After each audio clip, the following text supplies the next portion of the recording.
Deal किस सूरत में होगी, रहनुमा पीटीआई ने अहम इंकशाफ कर दिया। पीटीआई रहनुमा शिबली फराज का कहना है कि बानी पीटीआई ने मुज़ाकरात का इख्तियार दिया है, लेकिन अभी तक इसमें कोई पेशरफ्त नहीं हुई। वाज़ेह कर दिया कि फिलवक्त किसी से डील या मुज़ाकरात की कोई बात भी नहीं चल रही। अडियाला जेल के बाहर मीडिया से गुफ्तगू करते हुए शिबली फराज का कहना था कि बानी पीटीआई ने वाज़ेह कर दिया है कि सियासी कैदियों की रिहाई तक कोई डील नहीं होगी। बानी पीटीआई 25 करोड़ अवाम के लिए जेल में बैठे हैं। उनका आलमी सतह पर एक मुमताज मुकाम है, उनके जज्बे में भी कोई कमी नहीं आई। शिबली फराज ने कहा कि हमारी खवातीन गुज़िश्ता 1 साल से जेलों में हैं।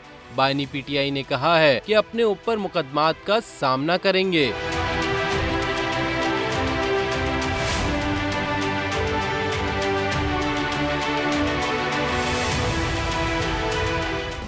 सब्सक्राइब करें और बेल दबाएं ताकि कोई खबर रह न जाए।